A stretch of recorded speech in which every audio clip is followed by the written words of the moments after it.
మహాభారతం గురించి ప్రస్తావించేటప్పుడు పెద్దగా చర్చకు రాని మరుగున పడిన పాత్రల్లో ఒకరు అశ్వత్థామ. ఇటీవల కల్కి సినిమాతో ఈ పాత్ర సర్వత్రా చర్చనీయాంశమైంది. భారత కాలంలోని మహారథుల్లో అశ్వత్థామ ఒకరు. మహారథి అంటే 60,000 మందితో పోరాడగలిగే శక్తి కలిగినవాడు. అయితే పాండవులన్నా శ్రీకృష్ణుడన్నా అతనికి ఈర్ష్య. తను మహావీరుడినని, శివుడి నుంచి వరం పొందినవాడినని, దివ్యాస్త్ర సంపన్నుడని అహంకారం. పాండవులను సమూలంగా రూపుమాపాలని ప్రయత్నించిన అతను శాపగ్రస్తుడిగా మిగిలిపోవడానికి దారితీసిన ఘట్టాలు మహాభారతంలోని సౌత్పిక పర్వంలో కనిపిస్తాయి. అశ్వత్థామ ఎంతటి యోధుడో, అతని స్వభావం ఎలాంటిదో మహాభారతంలో వివిధ సందర్భాల్లో వ్యాసుడు వివరించాడు. అతని తండ్రి ద్రోణుడు, రాజైన ద్రుపదుడు సహాధ్యాయులు. అశ్వత్థామ పుట్టిన తర్వాత కుటుంబ పోషణ కోసం ద్రుపదుడి దగ్గరికి వెళ్లిన ద్రోణుడికి అవమానం జరిగింది. దానికి ప్రతీకారం తీర్చుకోవాలనే ఆలోచనతో కురురాజులను ద్రోణుడు ఆశ్రయించి పాండవులకు, కౌరవులకు శాస్త్ర విద్యల్లో శిక్షణ ఇచ్చాడు. అశ్వత్థామ కూడా తండ్రి దగ్గర విద్యలు నేర్చి మహావీరుడయ్యాడు. మహాభారత యుద్ధంలో తను మరణించినట్టు మభ్యపెట్టి తన తండ్రిని పాండవులు వధించడంతో అశ్వత్థామ ఆగ్రహోదగ్రుడయ్యాడు. నిద్రిస్తున్న ద్రౌపది కుమారులైన 5 ఉప పాండవులను ద్రోణుణ్ణి చంపిన దృష్టద్యుమ్నుని సంహరించాడు.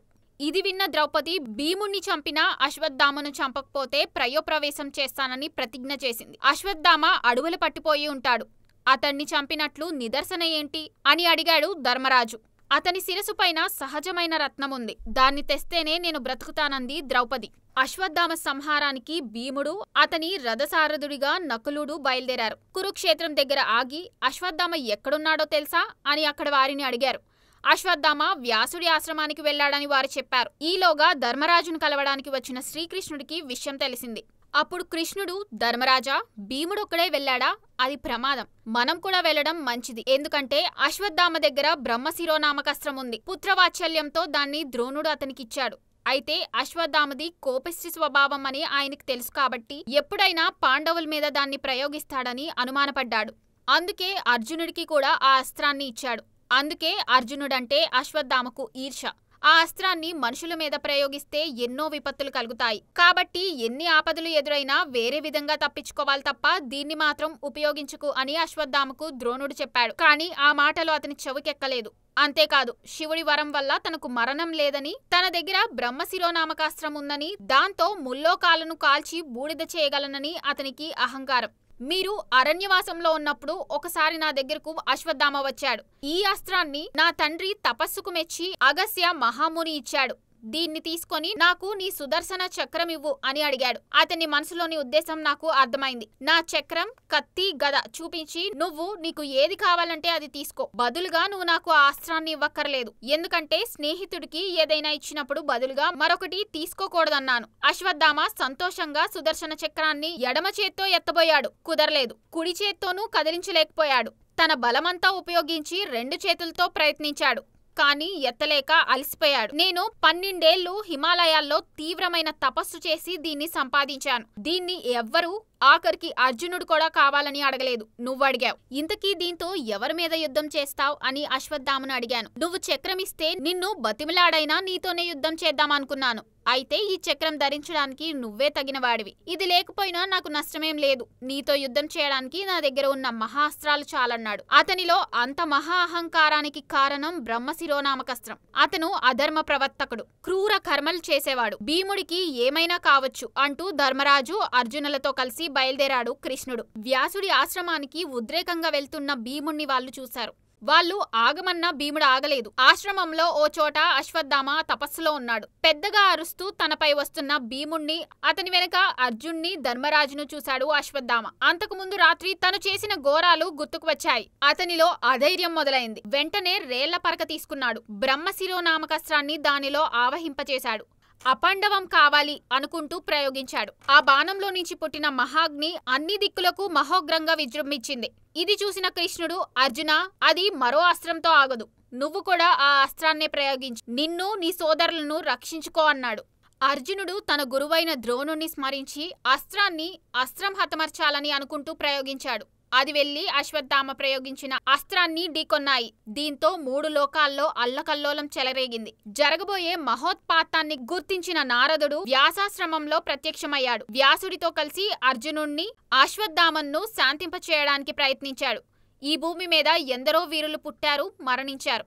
మనుషుల మీద ఎవరైనా బ్రహ్మ శిరోనామకాస్త్రాన్ని ప్రయోగించారా అని మునులిద్దరూ ప్రశ్నించారు. అప్పుడు అర్జునుడు, అస్త్రంతో అస్త్రాన్ని శాంతింపచేయడం కోసం మరో మార్గం లేక దీన్ని ప్రయోగించాను. మీరు కోరితే ఉపసంహరిస్తాను, కానీ అతను మమ్మల్ని దహించేస్తాడు.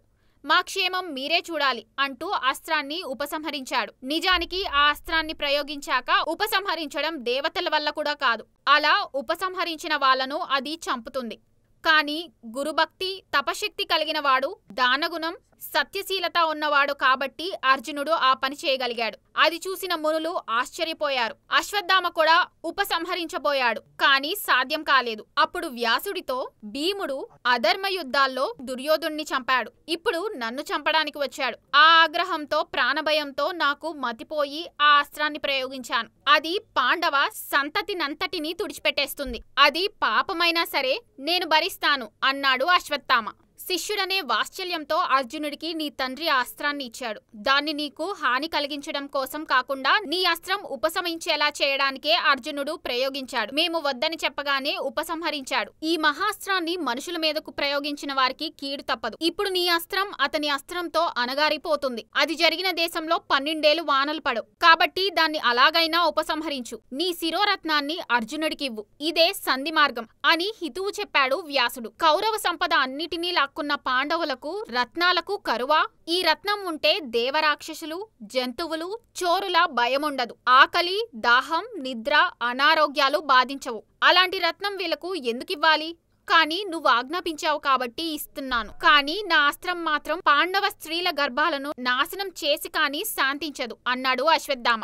అలాగే అయితే మరోదానికి మాత్రం ఆశపడుకో అన్నాడు వ్యాసుడు. ఆయన మాటల్లోని అర్థాన్ని అశ్వత్థామ గ్రహించాడు. అన్నిటినీ అంతం చేస్తాను అని మనసులో అనుకున్నాడు, కానీ అలాగే చేస్తాను అని వ్యాసుడితో చెప్పాడు. కృష్ణుడికి విషయం అర్థమైంది. వ్యాసుడికి మాట ఇచ్చినట్టే ఇచ్చి తనకు నచ్చినట్టు చేస్తాడు. దీన్ని నేనాపుతాను అనుకున్నాడు మనసులో. పాండవుల సంతతిని నాశనం చేసి పాపానికి ఒడుగడుతున్నావు. గర్భాలన్నీ నాశనం చేస్తున్నావు. వాళ్లకు ఒక్క వంశకురానైనా మిగుల్చు. ఆ ఒక్క గర్భాన్ని నీ అస్త్రంతో నాశనం కాకుండా ఆపు అన్నాడు అశ్వత్థామతో. ఉత్తర గర్భాన్ని కాపాడాలని నువ్వు అనుకుంటున్నావని నాకు తెలుసు. నేను మాత్రం వదిలిపెట్టను అని స్పష్టం చేశాడు అశ్వత్థామ. నువ్వు నాశనం చేసినా నేను రక్షించి దీర్ఘాయువు పోస్తాను అన్నాడు కృష్ణుడు. అస్త్రంతో తగలపడిపోయేవాణ్ణి బ్రతికిస్తాను అంటున్నావు. నువ్వెంత నేర్పరివో చూద్దాం అంటూ పాండవ స్త్రీల గర్భాల్ని నాశనం కావాలి అని అనుకుని అశ్వత్థామ అస్త్రాన్ని వదిలిపెట్టాడు. నీ కళ్ళ ముందే ఆ బిడ్డ, అతని వంశం కలకల్లాడుతూ ఉంటుంది. నేను ఆ బిడ్డను రక్షిస్తాను. నిన్ను మాత్రం గర్భంలో ఉన్న పిల్లల్ని చంపిన పాపం కట్టుకుదుపుతుంది. తిండి లేక అల్లాడతావు. దుర్వాసనతో ఉండే రక్తాన్ని శరీరానికి పూసుకొని 3000 ఏళ్లు దేవుళ్లాడుతూ ఉంటావు అంటూ శ్రీకృష్ణుడు శపించాడు. వ్యాసుడు కూడా అశ్వత్థామకు శాపమిస్తూ, ఇంతటి పాపానికి పాల్పడ్డావు. నా మాటను లెక్క చేయలేదు. తిండి తిప్పలు లేకుండా, ఎటువంటి సహాయం లేకుండా 3000 ఏళ్లు దుర్గాంధమైన రక్తంతో భూమి మీద తచ్చాడుతూ ఉంటావన్నాడు. నువ్వు చిరంజీవివే, మనుషుల్లోనే ఉంటావు. నేను నీ దగ్గరే ఉంటాను అని వ్యాసుడికి చెబుతూ తన శిరోరత్నాన్ని పాండవులకు ఇచ్చేసి తపోవనంలోకి నడిచాడు అశ్వత్థామ. గత యుగాల నుంచి భూమి మీద ఇప్పటికీ మిగిలి ఉన్న చిరంజీవులుగా పురాణాలు వర్ణించిన వారిలో అశ్వత్థామ ఒకరు. వారిలో శాపగ్రస్తుడు మాత్రం అతనొక్కడే.